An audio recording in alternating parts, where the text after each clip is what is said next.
আসসালামু আলাইকুম, welcome back to my channel. আশা করছি সবাই ভালো আছেন। আজকে সকাল থেকে আমি আমার ব্লগটা শুরু করেছি। এখন হলো সময় সকাল 7:30 বাজে। বাচ্চাদেরকে নিয়ে স্কুলে যাচ্ছি। আর সবসময় স্কুলে যাওয়ার পথে একটু জ্যামে পড়ে যাই আমরা।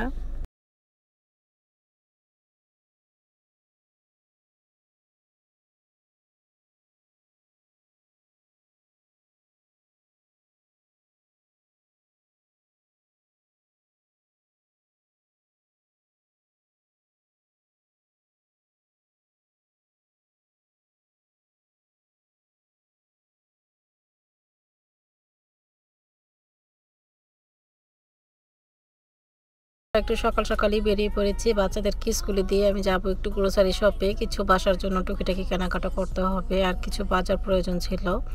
তো যে গ্রোসারি শপে আমি সবসময় শপিং করি, সেই শপিংটাতে আজকে যাব আমি আর ওর আব্বু। তো প্রথমে যাচ্ছি ওদেরকে নিয়ে স্কুলে।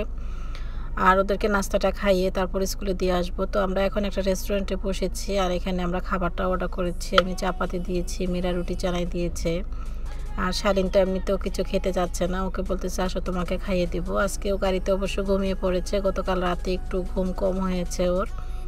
ইদানিং একটু পড়ার চাপটা একটু বেশি পড়তেছে। সকালবেলা ঘুম থেকে উঠে স্কুলে যাওয়া, তারপর স্কুল থেকে এসে প্রাইভেট পড়তে বসে আরবি টিচার চলে আসে, তারপর সন্ধ্যা হয়ে যায়, কিছু খেলাধুলা করে নাস্তা করে আবার হোমওয়ার্ক করতে বসে। আসলে এই বাচ্চারা একটু টায়ার্ড হয়ে যায়।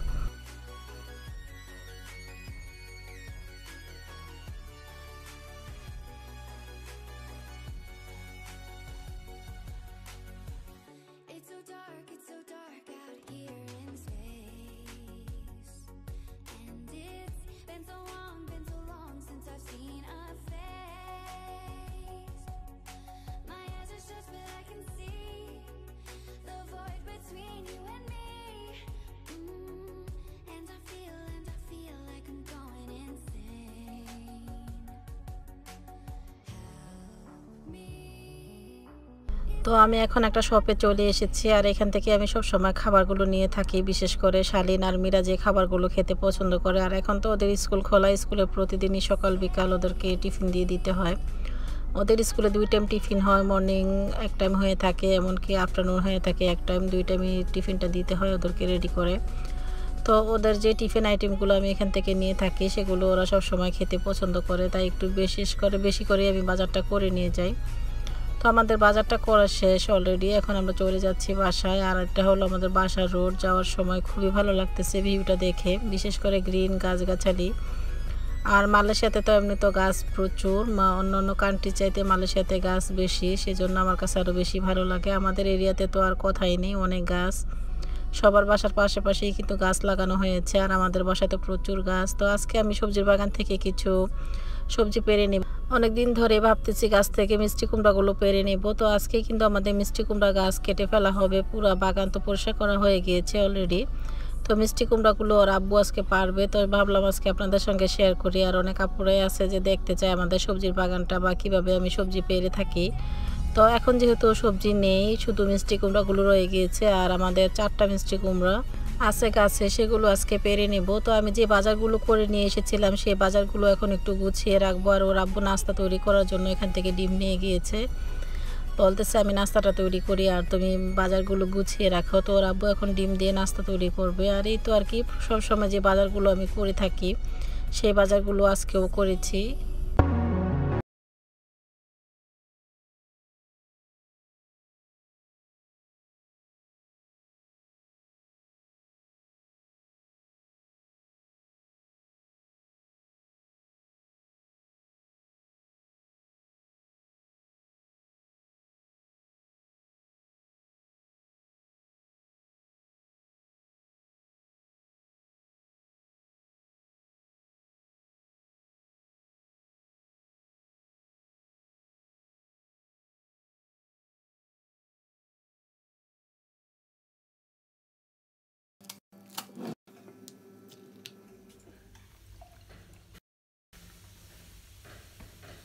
তো এখন আমার বাজারগুলো গোছানো হয়ে গিয়েছে। আর আজকে কী কী কেনাকাটা করেছি সেগুলোর নামগুলো আর বলিনি। তো বাচ্চাদের খাবার রেগুলার যেগুলো কিনে থাকি সেগুলো। আর এখানে আমি কিছু সয়া মিল্ক নিয়েছি, এখন সয়া মিল্কটা খেয়ে নিলাম।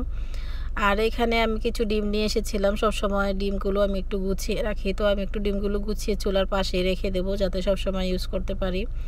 আর বিশেষ করে ডিমগুলো আমি কখনোই ফ্রিজে রাখি না, আমি নর্মাল টেম্পারেচারে ডিমগুলো রেখে দিই, যখন তখনই কিন্তু আমি ইউজ করি। আর আমাদের ডিমটা একটু বেশি প্রয়োজন হয়, সেজন্য আমার আর ডিমটা ফ্রিজে রাখতে হয় না, মানে নষ্ট হওয়ার আগে আমাদের ডিমগুলো ফিনিশ হয়ে যায়। তো যাই হোক, এখানে আমি কিছু লিকুইড সোপ নিয়েছি, সেগুলো এখন একটু রেখে দিচ্ছি।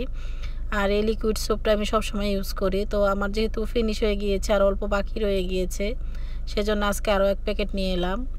তো এখন আমি হাতের টুকিটাকি কাজগুলো ফিনিশ করে নিচ্ছি। দেন আমি আজকে কি রান্না করে আপনাদের সঙ্গে শেয়ার করব। মিষ্টি কুমড়া দিয়ে একটা রেসিপি করব, আর মিষ্টি কুমড়া খোসা দিয়ে আমি সবসময় কিভাবে ভর্তা তৈরি করে থাকি সেই রেসিপিটাই শেয়ার করব আপনাদের সঙ্গে। তো এখন আমি ওয়াশিং মেশিনে কিছু কাপড় দিয়ে দিচ্ছি।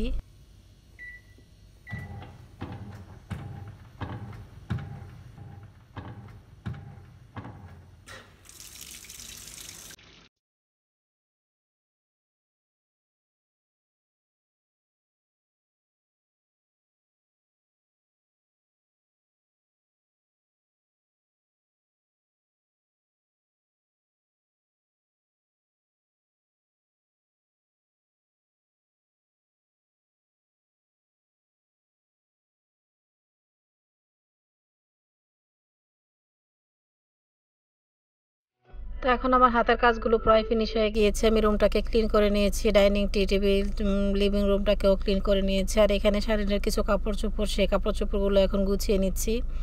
আসলে আজকে 2-3 দিন এত বৃষ্টি হচ্ছে, বৃষ্টির কারণে কোনো কাপড় শুকানো যাচ্ছে না। আমি যেহেতু বাহিরে কাপড় শুকিয়ে থাকি, সবসময় ওয়াশিং মেশিন থেকে বের করে বাহিরে কাপড়গুলো শুকাতে দিয়ে থাকি। এখন ভাবছি একটা ড্রায়ার মেশিন কিনবো, তাতে আরও সুবিধা হয়ে যাবে আমার জন্য। তো ভাবলাম আজকে এগুলো একটু গুছিয়ে রেখে দে। আর আমি যে মেশিনটা কিনবো সেটা এই বাসায় কিনবো না, নিউ হাউসে যে কিনবো সেটা। তো যাই হোক, এখন চলে এলাম সবজির বাগানে। আর সবজির বাগান তো একদম ক্লিন, আমাদের সবজির বাগানে কোনো সবজি নেই।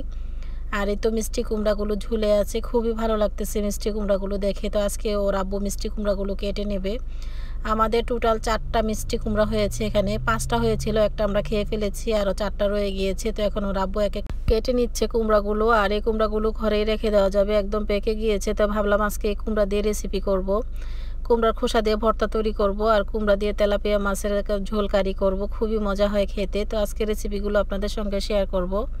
তো এখন মিষ্টি কুমড়াগুলো পেরে নিচ্ছি আমি আর ওর আব্বু, খুবই ভালো লাগতেছে আমার কাছে। আসলে বিদেশের বাড়িতে বসে থেকে বাংলাদেশের মতো এত ফ্রেশ শাকসবজি খাবো সেটা আমি কখনো কল্পনাও করতে পারিনি। আমার আম্মু তো সবসময় বলে থাকে, তুমি বিদেশে থেকেও কিন্তু একদম ফ্রেশ শাকসবজি খেয়ে থাকো, আমরা দেশগ্রামে থেকেও কিন্তু এত ফ্রেশ শাকসবজি পাই না, কিনেও খেতে পারি না। তো যাই হোক, এখন আমি মিষ্টি কুমড়াগুলো এখন বাসায় নিয়ে এসেছি। দেন আমি একটা দিয়ে রান্না করব, আর 3টা মিষ্টি কুমড়া আমি রেখে দেবো।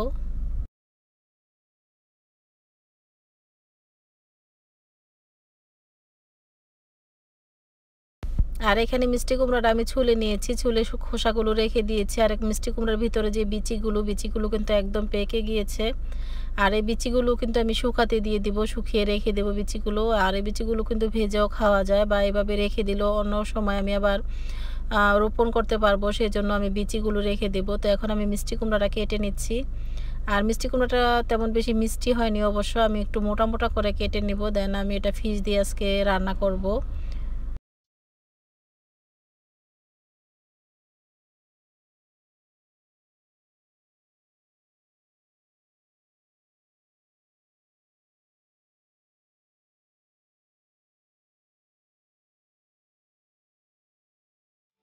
আর এখানে আর একটা মিষ্টি কুমড়া, এটা চালের উপরে ছিল, সেটা ওর আব্বু পেড়ে নিয়ে আসলো এইমাত্র। তো এখানে 3টা মিষ্টি কুমড়া আর একটা মিষ্টি কুমড়া আমি কেটে নিয়েছি। তো এখন আমি রান্নাটা করে নিব। আর এখানে কিছু ফিশ ভিজিয়ে রেখেছি আমি, এটা হলো তেলাপিয়া মাছ। ওর আব্বু অবশ্য মাছগুলো কেটে আনেনি, তো এগুলো কাটতে আমার অনেক সময় লেগে যাবে, এগুলো ভালোভাবে ধুয়ে পরিষ্কার করে ক্লিন করে নিব। তো মাছটাকে আমি এখন ফ্রাই করে নিয়েছি, মাছটা অলরেডি ফ্রাই করা হয়ে গিয়েছে, এখন আমি নামিয়ে নিচ্ছি।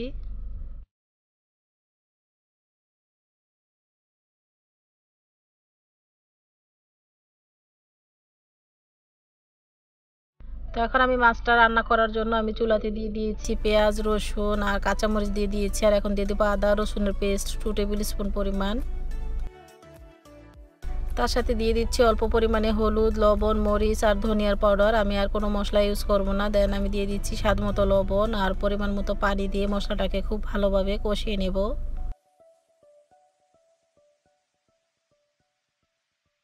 আর এখানে সেই মিষ্টি কুমড়ার খোসাটা আমি ভালোভাবে ধুয়ে পরিষ্কার করে নিয়েছি। আর এই মিষ্টি কুমড়ার খোসাটা আমি সিদ্ধ করে নেব। তো আমি চুলাতে একটা হাঁড়িতে অল্প পরিমাণে পানি দিয়ে দিয়েছি। এখন দিয়ে দিয়েছি মিষ্টি কুমড়ার খোসাগুলো আর তার সাথে দিয়ে দেবো স্বাদ মতো লবণ দিয়ে আমি এটাকে ঢেকে রাখবো। আর পানিটা একদমই থাকবে না, পানিটা আমি শুকিয়ে ফেলবো। পানিটা মানে মিষ্টি কুমড়া খোসার সাথে যাতে একদম শুকিয়ে যায়, পানি পানি না থাকে। তো যখন মিষ্টি কুমড়া খোসাটা সিদ্ধ হয়ে যাবে তখন আমি নামিয়ে নেব। আর এই ফাঁকে আমার মশলাটাও কষানো হয়ে গিয়েছে। এখন আমি মিষ্টি কুমড়াগুলো দিয়ে জাস্ট একটু নেড়ে চেড়ে ঢাকনি দিয়ে ঢেকে রাখবো।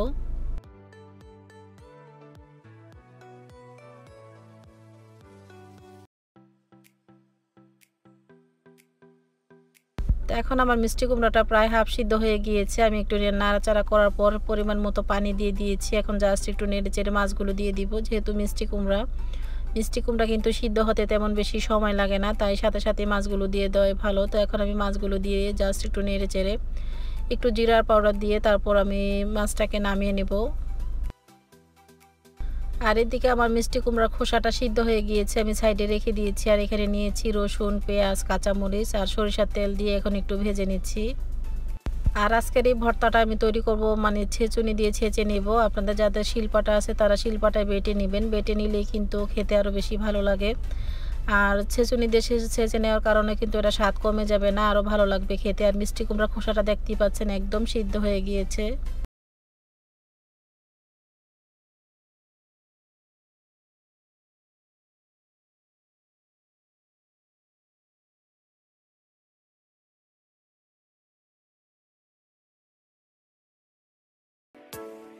আর মিষ্টি কুমড়া খোসাটা যেহেতু সিদ্ধ করা, সেই জন্য আমাকে তেমন বেশি নাড়াচাড়া করতে হবে না। জাস্ট একটু নেড়েচেড়ে একটু পোড়া পোড়া করে তারপর আমি ভর্তাটা তৈরি করে নিব।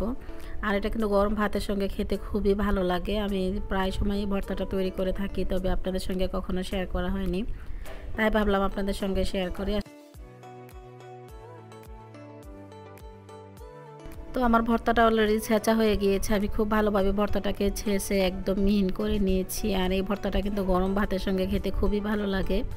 তো টোটালি এখন আমার রান্নাটা হয়ে গিয়েছে। এখানে আমি ফিশ কারি করেছি আর ভর্তাটা তৈরি করে নিয়েছি। আর গতকালকের কিছু গরু মাংস ভুনা রয়ে গিয়েছে, এগুলো দিয়ে আজকে আমাদের খাবারটা হয়ে যাবে। তো সেই মিষ্টি কুমড়ার বিচিটা আমি রোদে শুকাতে দিয়ে দিচ্ছি আর কি। এই মিষ্টি কুমড়ার বিচিটা আমি রেখে দেবো, সেজন্য শুকিয়ে নিচ্ছি। তো এখন হলো প্রায় 2:30টার মতো বাজে, দুপুর টাইম। আমি যাচ্ছি বাচ্চাদেরকে স্কুল থেকে নিয়ে আসার জন্য। সালমান শালিন মিরে ওরা তো স্কুলে, তো ওদেরকে নিয়ে এখন বাসায় চলে এসেছি। ওরা খাওয়া দাওয়া করার পর একটু ফ্রেশ হয়ে, আর শালিন আসার সময় ওর ফ্রেন্ড ওকে এই গাড়িটা দিয়েছে, তাই ও বারবার বলতেছে আম্মু আমার এই গাড়িটা একটু শেয়ার করো, আমি এই গাড়িটা নিয়ে এসেছি। ও অনেক খুশি, জাস্ট 10 মিনিটের মতো খুশি থাকবে, তারপর আর খুশি থাকবে না। যে কোনো জিনিসই মানে নতুন কিনে নিয়ে আসা হোক না কেন, যেটাই ওদের পছন্দ সেটা কিন্তু 2-3 মিনিটের মতো ওদের হাতে থাকে, তারপর আর হাতে থাকে না, মানে আকর্ষণটা থাকে না আর কি। আর এই সেট দিয়ে আমি চেয়েছিলাম যে রিয়েল ভয়েসটা রাখার জন্য। অনেক আপুরাই বলতেছে অনেক দিন ধরে যে আপু সরাসরি কথা বলো, সরাসরি কথা বলে একটা ব্লগ তৈরি করো। তো ভাবছি যে কোনো সময় শেয়ার করব।